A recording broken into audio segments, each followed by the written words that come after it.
Kembali lagi di Speakonomics, podcast divisi kajian Kanopi FEB UI. Saya Angela Aiko. Dan saya Muhammad Ryan. Kami akan menemani Anda dalam mengulas isu-isu ekonomi terkini bersama narasumber yang mumpuni dalam bidangnya.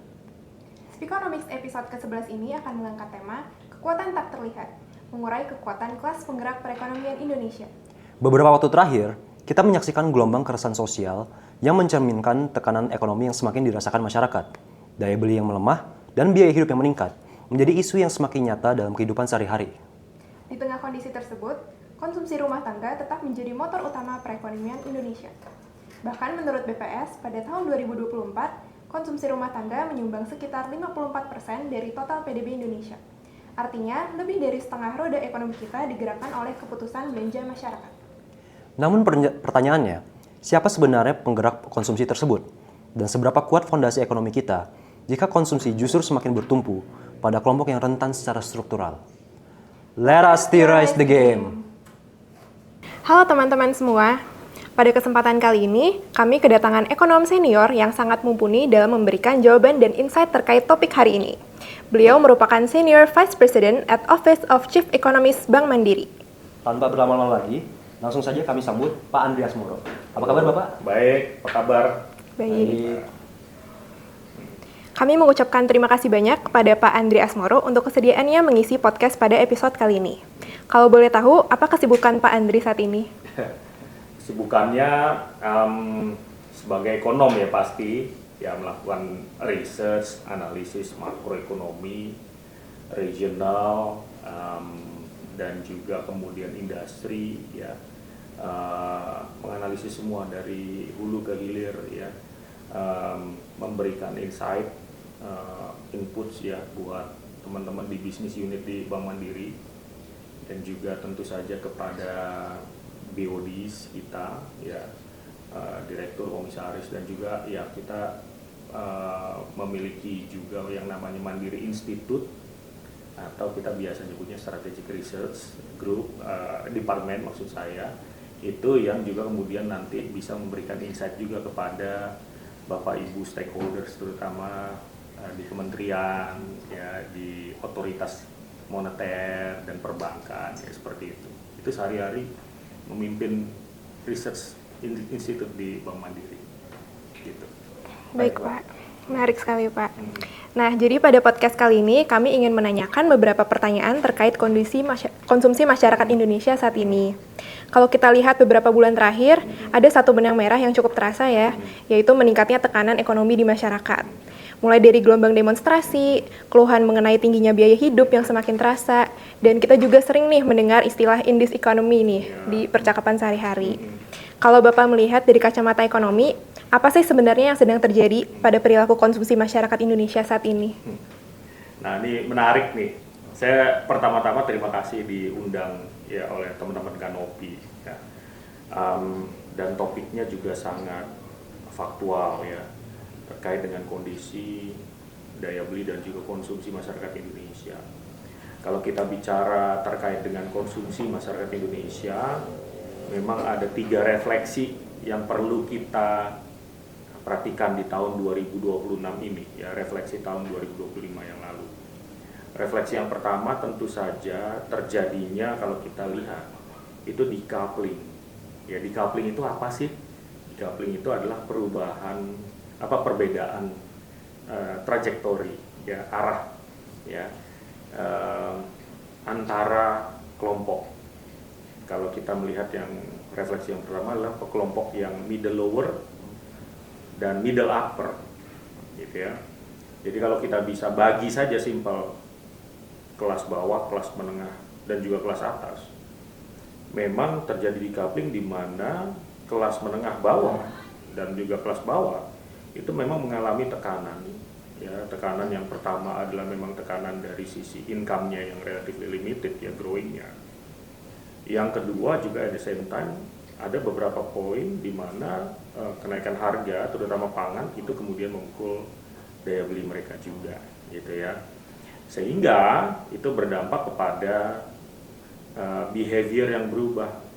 Behavior yang berubah itu adalah di mana konsumsi di kelompok yang middle to lower itu mayoritas terkait dengan konsumsi untuk kebutuhan pokok, jadi makanan, minuman, gitu ya. Nah itu yang middle lower. Tapi middle upper, terutama yang kelompok upper, mereka nggak memiliki tantangan seperti itu, ya. Jadi tantangannya mereka ini lebih kepada confidence. Ya, apakah situasi ekonomi ke depan itu akan membaik atau tidak? Kalau ekonominya membaik, tentu saja akan membangun kepercayaan diri untuk belanja. Kenapa? Kan kayak mungkin orang tua kalian misalnya, oh kalau ekonomi baik, ya saya bisa belanja lebih baik karena otomatis saya juga akan aman nih. Ya, pekerjaan aman, bisnis aman, segala macam karena ekspektasi ke depan juga tinggi. Jadi sehingga ada opportunity itu untuk ada keinginan juga untuk belanja lebih tinggi, ya. Nah, middle upper class itu tidak terkena impact yang namanya smaller size of wallet. Smaller size of wallet itu terkena ke dampak yang middle to lower income. Dompetnya ngecil gitu. Kalau yang ini middle to upper itu ya tadi masalah confidence. Sehingga pola belanjanya juga beda. Yang kalau yang middle to lower itu lebih defensif, belanjanya kebutuhan pokok, makanya kebutuhan pangannya tuh tinggi. Tapi di saat yang bersamaan middle to upper, belanjanya udah bisa masuk ke secondary or tertiary. Makanya teman-teman lihat, kalau lihat dari pola konsumsinya atau barang-barang yang dikonsumsi menarik. Bahwa kok Indonesia yang katanya kok daya belinya misalnya turun, kok kalau misalnya ada konser Taylor Swift kemarin, kok tiket war sold out, iPhone 17 ya itu kok sold out di Indonesia, mobil EV segala macam banyak penjualannya juga segala macam. Sehingga memang kalau kita melihat ekonomi Indonesia secara detail itu kita harus lebih detail lagi, ya bahwa kelompok-kelompok ini memang memiliki daya beli dan yang dibelanjakan juga memang relatifly udah masuk yang ke kebutuhan sekunder or tersier tadi. Kok lapangan padel penuh terus sih? Teman-teman pasti main padel juga kan, penuh terus segala macam. Nah ini adalah decoupling yang menarik di Indonesia. Nah yang pertama memang terjadi decoupling tadi. Refleksi yang kedua adalah memang terjadi penurunan. Ya ini data yang saya yakin kalian juga pakai juga ya di kampus, misalnya terkait dengan data Susenas kan mengindikasikan bahwa terjadinya shrinking middle class. Kalau kita bagi ya kelompok kan kita punya tuh dari poor, terus kemudian vulnerable, aspiring, middle class dan upper ya. Kalau kita bagi lagi yang middle class-nya saja yang memang menjadi backbone juga untuk belanja dan juga kemudian untuk penerimaan pajak di Indonesia dalam 10 kategori itu ternyata middle class kita itu kebanyakan yang data terakhir Susenas ya sampai dengan 2024 kemarin itu berkumpulnya itu adalah yang di middle class yang mendekati aspiring middle class ya kelompok menengah rentan gitu kan yang memang sangat ya tadi rentan kalau ada kenaikan biaya hidup ya otomatis dia akan berkurang tuh alokasinya untuk bernikah. Nah itu yang refleksi yang kita lihat di yang kedua. Yang ketiga adalah memang terjadi tentu saja ini yang sebenarnya kalau kita baca report World Bank ya udah cukup lama ya terkait bagaimana terjadinya K-shape recovery ya recovery yang bentuknya K gitu ya. Terjadi kemudian decoupling dari sisi penerimaan atau income-nya ya.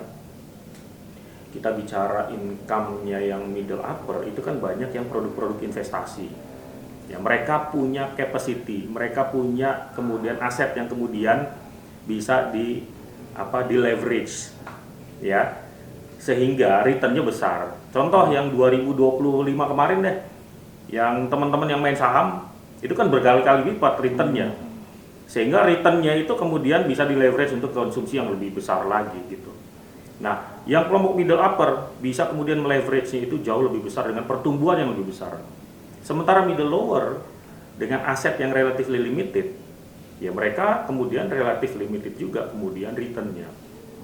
Dari sisi kelompok pekerjaannya sendiri, kalau yang middle upper rata-rata kan yang skill labor, apalagi yang high skill, dengan kenaikan pertumbuhan gaji yang lebih tinggi lagi pasti dibandingkan dengan yang unskilled labor tadi. Nah, inilah hal-hal yang kemudian menjadi dasar mengapa pola konsumsi, mengapa terjadi deteriorasi, dan mengapa terjadi fenomena-fenomena yang kita lihat selama ini. Dan ini bukan baru terjadi di 2025 sebenarnya. Jadi sudah terjadi dalam beberapa tahun terakhir. Kalau kita mencatat dari 2023 itu sudah terlihat tren itu sendiri. Gitu. Ya. Baik Pak, tadi menarik soal aspiring middle class dan middle class yang kadang-kadang sering disebut sebagai tulang punggung dari ekonomi kita. Nah, seperti yang tadi Bapak bilang kan kontribusi konsumsi kita terbesar justru datang dari kelompok tersebut gitu Pak.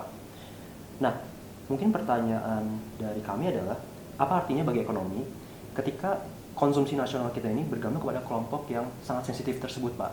Kan kelompok yang aspiring middle class dan middle class ini sangat sensitif nih, entah terhadap PHK, kemudian mungkin kenaikan harga pangan.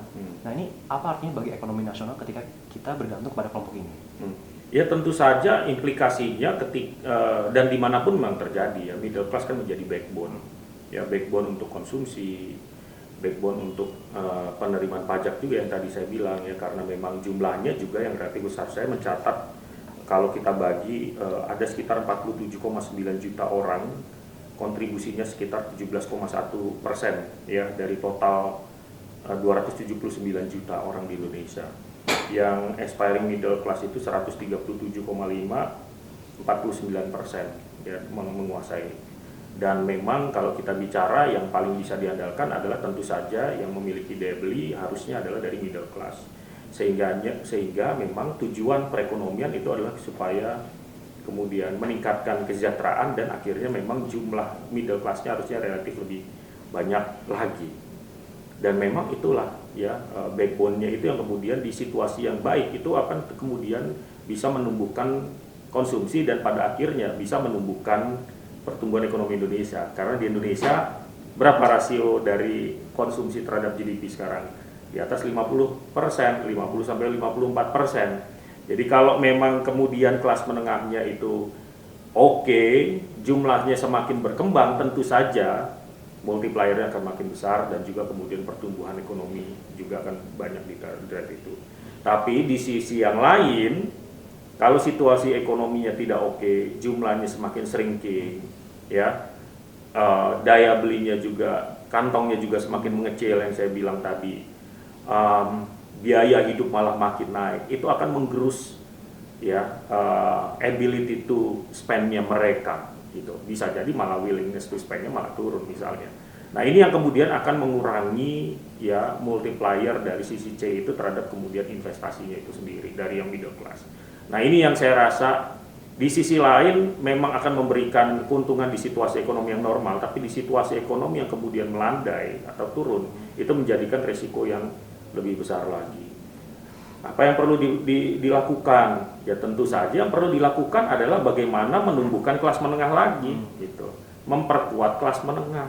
Karena kelas menengah ini adalah memang kelas menengah kelas yang bisa kemudian mendorong perekonomian, yang bisa kemudian menjadi penopang untuk lebih mendorong multiplier perekonomian Indonesia lebih tinggi lagi, ya.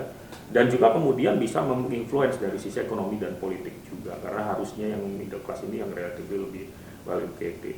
Nah ujung-ujungnya tentu saja adalah kepada penciptaan lapangan pekerjaan ujung-ujungnya gitu. Karena kalau ditanya bagaimana Pak untuk memperbesar jumlah dari middle class yang banyak kemudian turun ke aspiring tadi, ya harus mendorong kemudian penyediaan lapangan pekerjaan formal tadi, sehingga ini akan mendorong peningkatan dari kelas menengah itu sendiri gitu.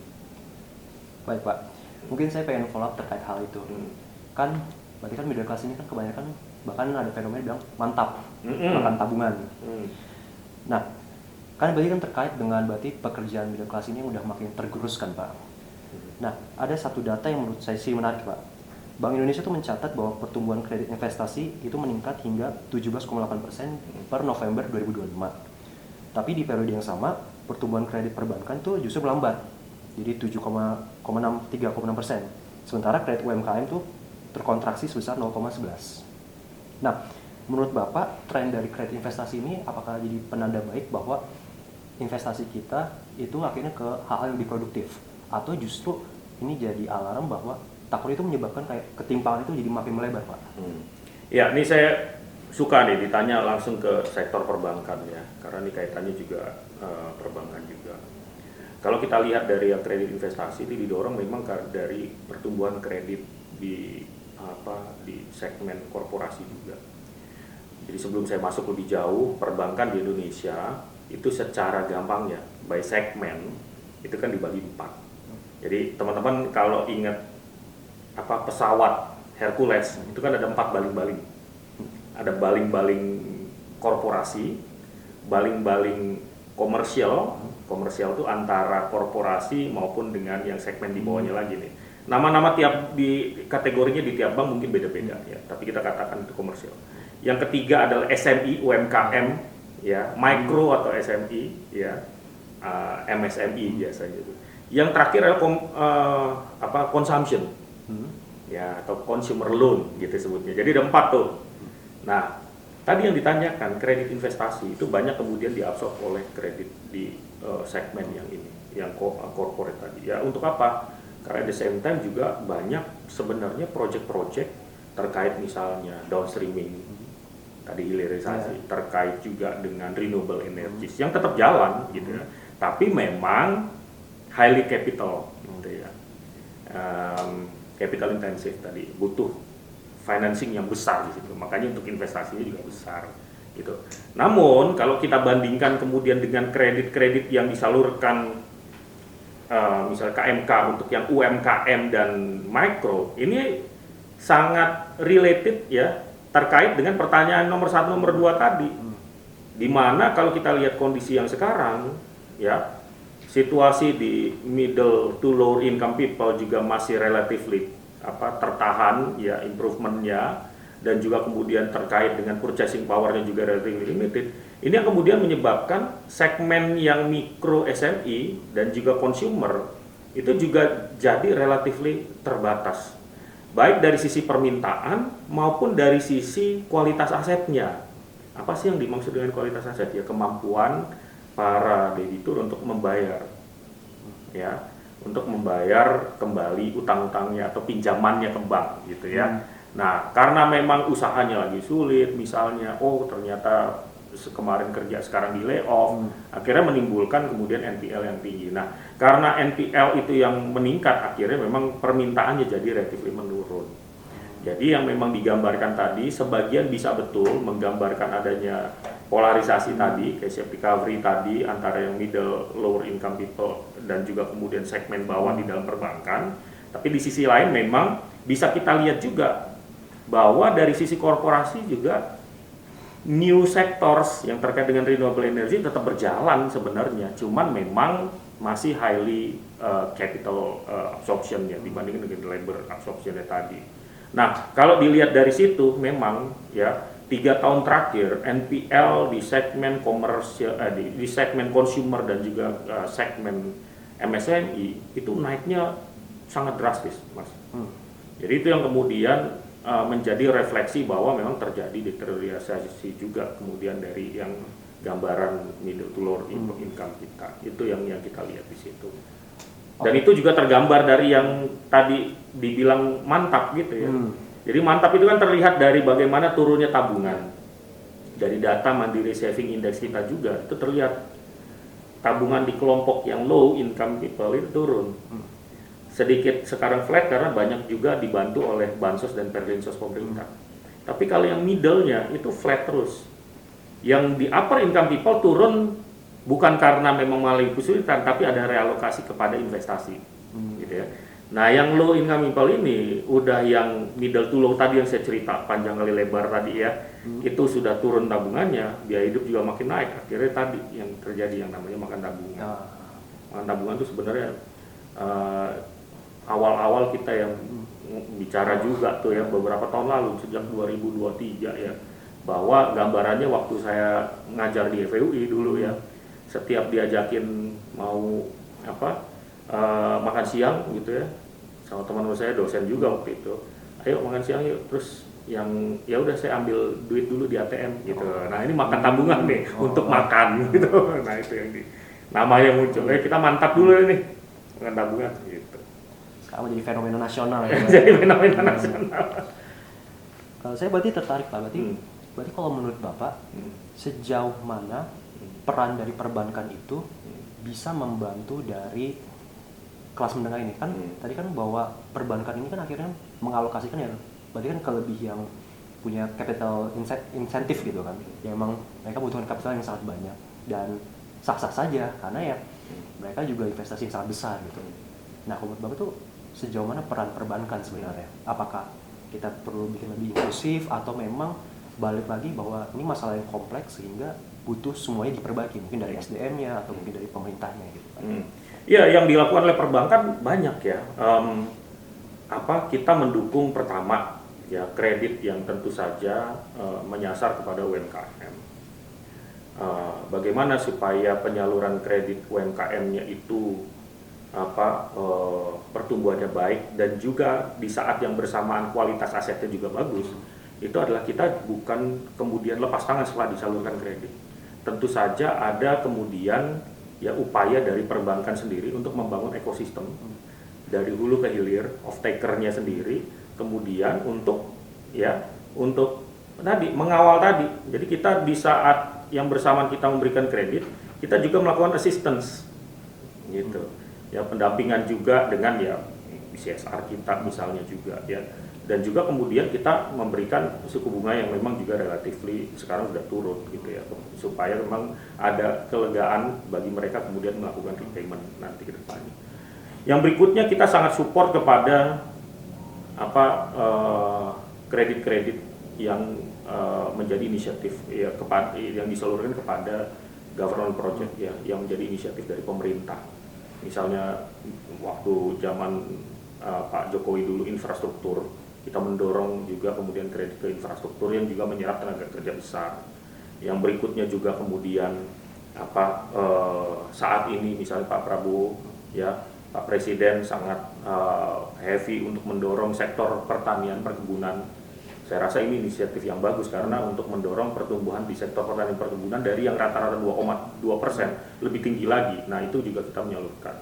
Gimana caranya supaya tetap kemudian resilient ya tidak menghasilkan kemudian di NPL yang tinggi, yaitu kita kemudian tetap berpedoman juga kepada yang value chain tadi ya, value chain dari pemberian kredit yang di kelompok yang di corporate sampai dengan yang di kelompok yang micro SME maupun yang di kelompok konsumer tadi. Nah, ini yang dukungan dari perbankan untuk mendorong dan memperkuat kelas menengah juga di Indonesia gitu. Berarti perbankan itu tidak lepas tangan ya Pak ya ketika memberikan kredit? Ya, tidak lepas tangan dan malah mendukung sebenarnya karena at the same time setiap ada peluang pasti akan menjadi ruang untuk pertumbuhan bagi kredit perbankan gitu. Karena nggak mungkin perbankan itu kemudian mendapatkan dana pihak ketiga dari masyarakat terus didiemin. Karena itu akan menimbulkan biaya tersendiri bagi perbankan, makanya harus kemudian disalurkan sebagai bagian dari fungsi intermediaris dan juga kemudian supaya nggak rugi juga gitu kan, harus disalurkan juga kepada dari sisi asetnya atau kredit-kredit. Dan pertumbuhan kredit kita juga di UMKM juga dan di konsumer juga cukup baik gitu ya selama ini. Baik Pak, di sisi lain kita juga melihat ya bahwa dari perspektif konsumen, kredit pay later bank itu tumbuh dengan sangat cepat. Lebih dari 32% per Agustus 2025. Nah, hal ini tuh seolah menjadi cara masyarakat mempertahankan konsumsi mereka di tengah biaya hidup yang naik dan pendapatan yang stagnan. Nah, di sisi lain seperti yang tadi Bapak juga telah sebutkan, tren rasio NPL juga mulai naik. Menurut Bapak, apa sih implikasinya bagi perekonomian kita ketika konsumsi yang menopang lebih dari separuh PDB semakin digerakkan oleh utang yang berisiko tinggi? Ya, kalau kita lihat di situ, tentu aja kalau yang ini kan masuk ke kredit consumer ya,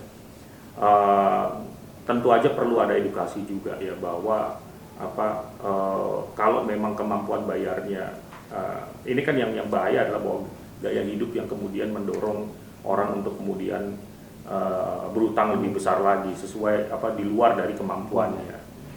Dan kalau itu semakin terjadi, ya household debt-nya semakin besar, ya tentu saja akan beresiko. Ya beresiko kepada ya beresiko kepada naiknya NPL dan akhirnya akan kemudian beresiko juga kepada perbankan juga gitu pada banknya. Karena ada pencadangan juga lebih besar, semakin besar ya.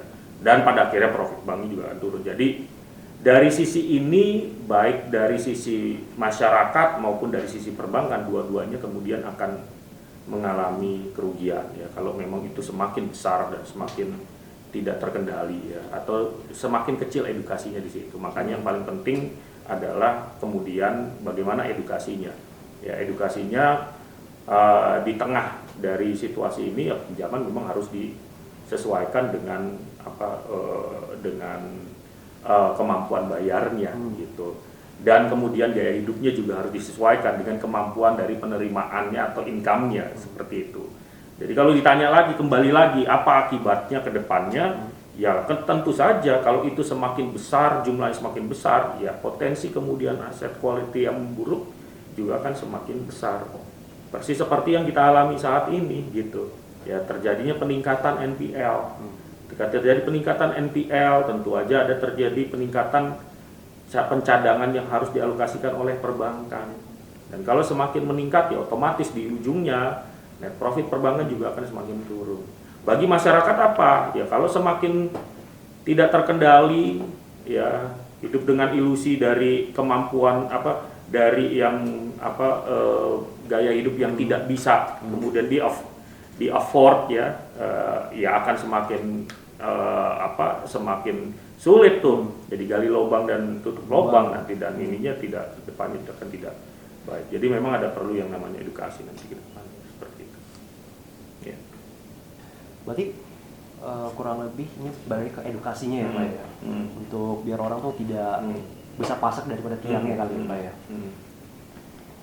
Nah mungkin selanjutnya itu kan soal perubahan gaya masyarakat untuk membeli Pak.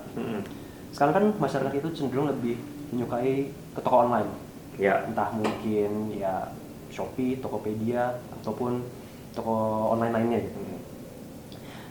Di satu sisi itu membuat kesempatan buat penjual-penjual kita dari bermacam tempat itu bisa menjualkan barangnya kan. Tapi di satu sisi ini membuka akses terhadap barang luar negeri seperti China gitu kan. Bahkan mungkin salah satu keluhan yang sering saya dengar di medsos itu adalah seller-seller ini mereka harus berkompetisi dengan perang harga, yang dimana itu kompetisi yang tidak sehat karena mereka berkompetisi dengan ya pabrik-pabrikan yang udah lebih mungkin well developed gitu. Nah, kalau menurut Bapak sendiri, bagaimana pertumbuhan ekonomi digital ini seharusnya diarahkan agar benar-benar memperkuat permintaan domestik, Pak? Thank you. Ini masalah struktural sekali ya, karena terkait dengan dampak terhadap perekonomian yang inklusif ke depannya. Yang kalau lihat dari bagaimana tadi pertanyaannya terkait bagaimana digital malah membuat impor barang-barang ya konsumsi itu semakin tinggi gitu ya. Yang pertama memang perlu adanya affirmative action juga gitu ya untuk perlindungan UMKM yang menjadi tulang punggung juga di Indonesia gitu, karena jumlahnya juga relatif banyak gitu. Nah makanya kemudian perlu adanya kolaborasi dan kerjasama antara pemerintah dan juga platform misalnya, plus juga dunia usaha ya untuk kemudian bisa masuk dan menjadi katalog tersendiri juga ya untuk UMKM itu sendiri. Contohnya ini sebenarnya sudah dilakukan di beberapa platform ya, terutama yang platform untuk pemerintah dan BUMN sendiri. Misalnya kita punya waktu itu Bangga Buatan Indonesia ya, kemudian kita membuat permintaan-permintaannya itu ya atau penjualan untuk dari UMKM yang diproduksi oleh Indonesia itu dibeli melalui platform tadi ya. Jadi katalognya juga besar karena selama ini PR-nya juga bagaimana membuat katalog dan kemudian bagaimana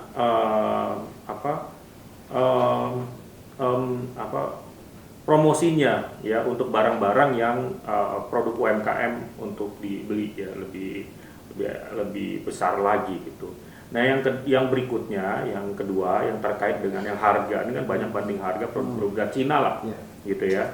Ya otomatis memang harus ada perlindungan, harus ada aturan yang kemudian kalau terkait juga dengan impor Cina karena memang yang dumping misalnya ya harus ada kemudian pengawasan yang ketat ya untuk supaya jangan langsung terekspos ya ke dalam masyarakat tadi ya. Kalau ada dumping ya perlu kemudian pengawasan dan dikeluarkan kebijakan yang anti dumping itu sendiri sehingga platform itu kemudian tidak bisa menjual seenaknya kemudian untuk barang-barang yang memang produk dumping tadi, sehingga ya tadi mematikan usaha kecil menengah kita gitu. Nah, ini yang sebenarnya harusnya ini sudah dilakukan sih, sudah oleh pemerintah untuk melindungi itu, tapi saya belum tahu bagaimana kemudian progresnya sampai dengan sejauh ini ya, karena ini sangat besar nanti pengaruhnya kepada keberlangsungan UMKM di Indonesia yang banyak juga menjual itu.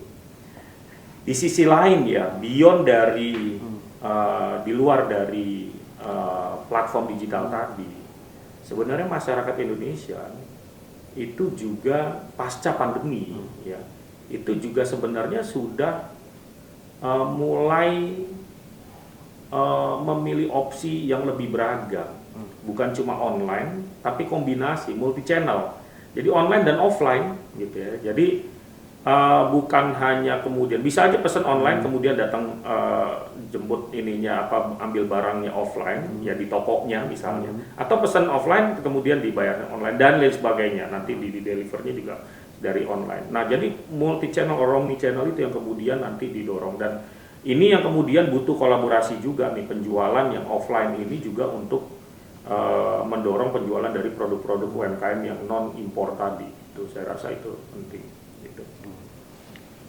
Saya mungkin tertarik aku follow up, Pak. Kalau yang sejauh yang Bapak lihat, apakah industri kita tuh udah kompetitif dibandingkan dengan China katakan gitu, Pak? Apakah kita sudah ada di level itu, atau mungkin kita tinggal butuh dananya, atau justru karena emang kita kekurangan dari sisi mungkin teknologinya gitu, Pak?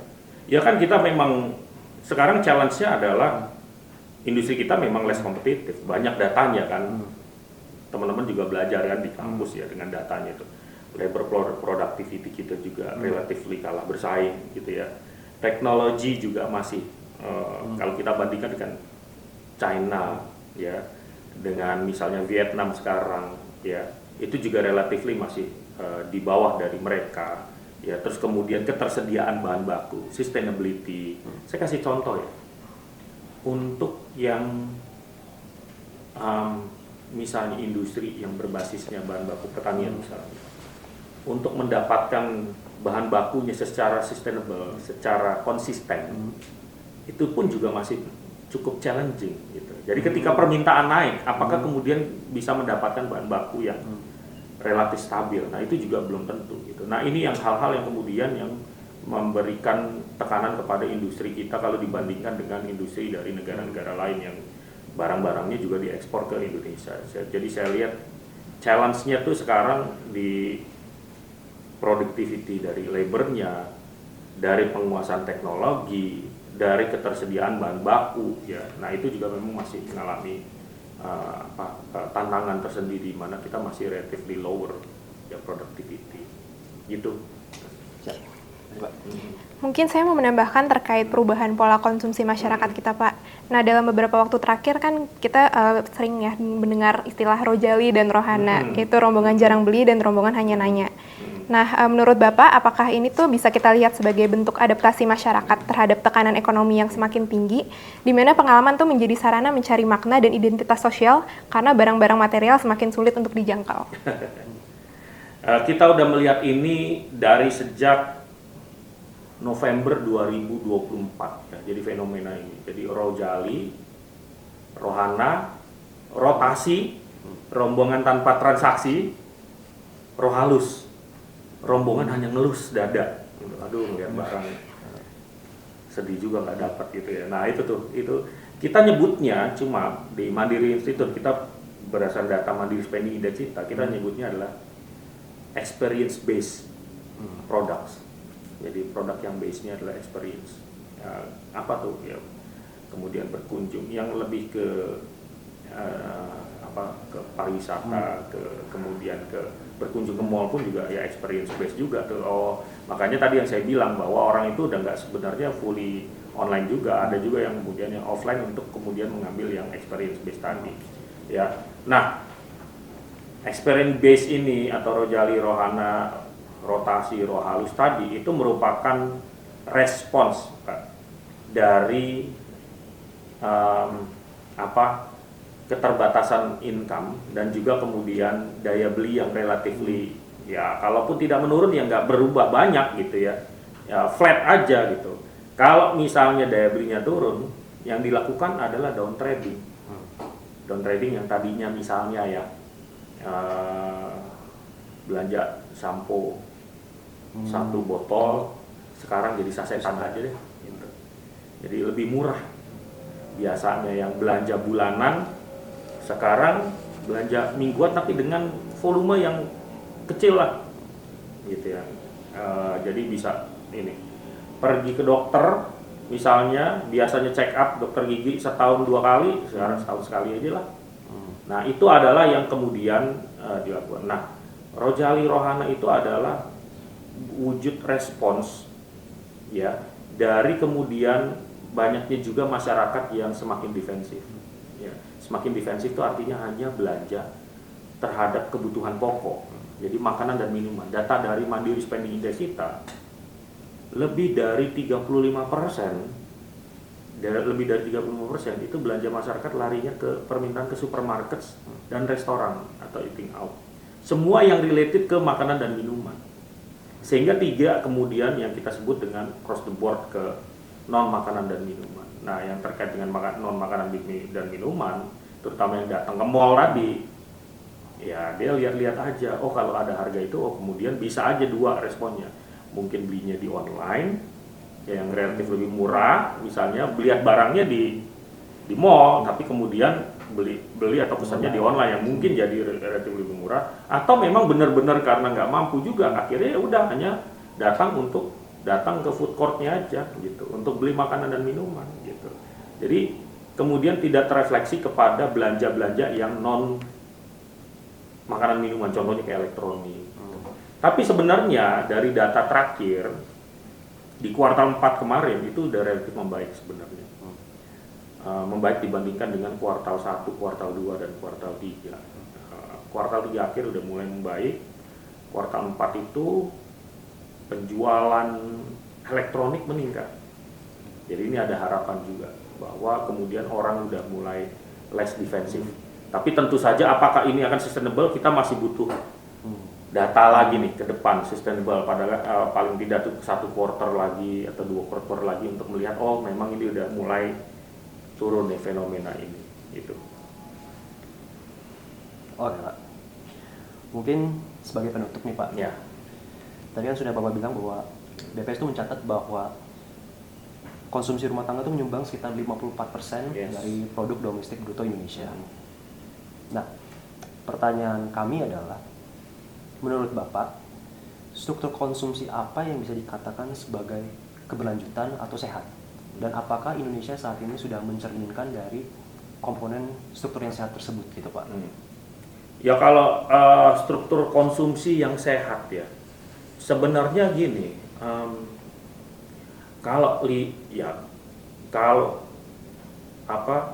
dari sisi GDP-nya aja, sebenarnya tetap saja ya bahwa konsumsi itu kan ditopang oleh GDP itu ditopang bukan hanya dari konsumsi tadi, ditopang oleh investasi, ya ditopang juga oleh kemudian dari ekspor dan impor, ya. Kalaupun ada kemudian dari government spending, dari government investment ya sebenarnya, karena yang government spendingnya masuk juga kemudian dorongan ke consumption. Jadi ketika konsumsi itu memang datang dari ya daya beli yang meningkat, ya daya beli yang meningkat, ya perbaikan dari income yang lebih inklusif, ya itu yang kita lihat sebagai konsumsi sebenarnya yang relatif lebih resilient gitu ya. Konsumsi yang tadi saya bilang konsumsinya udah cross the board. Ya, cross the board itu apa sih? Bukan lagi konsumsinya hanya ke satu segmen atau satu komoditas maksud saya. Orang konsumsi tapi mayoritas konsumsinya masih makanan dan minuman. Akhirnya kalau teman-teman misalnya punya usaha pakaian, pakaian jadi sulit nih terjual. Kenapa? Karena ya tadi orang-orang masih defensif, masih banyak kebutuhannya untuk kebutuhan pokok. Tapi konsumsi yang relatif lebih merata itu adalah konsumsi yang sehat, ya. Konsumsi yang sehat. Kenapa? Karena kan di teori juga belajar ya, semakin bawah kan rasio untuk makanan minuman malah lebih besar gitu. Nah kalau udah semakin baik income-nya, ya purchasing power semakin baik kan makin turun. Akhirnya kemudian konsumsi ke secondary, ke tertiary itu kemudian akan semakin tinggi dan kemudian akan memberikan multiplier yang lebih tinggi juga ke pertumbuhan ekonomi Indonesia. Jadi kalau teman-teman mau lihat apakah ekonomi Indonesia semakin baik atau tidak, lihat apakah kemudian konsumsinya ini semakin defensif hanya kepada 1-2 komoditi saja, yaitu adalah kelompok bahan pokok, atau sudah mulai across the board gitu. Kalau mulai across the board semuanya relatif tumbuh secara merata, nah ini kita bisa yakin bahwa sudah terjadi nih yang namanya pertumbuhan ekonomi yang semakin tinggi dan juga inklusif gitu. Oke.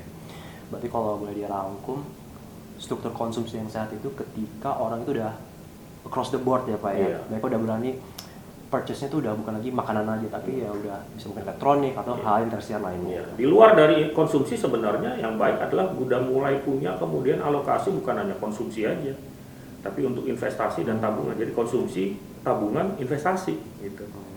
Jadi income-nya itu teman-teman ya bukan semuanya untuk jajan aja, tabungan. Nah berikutnya next-nya bukan cuma tabungan tapi investasi gitu.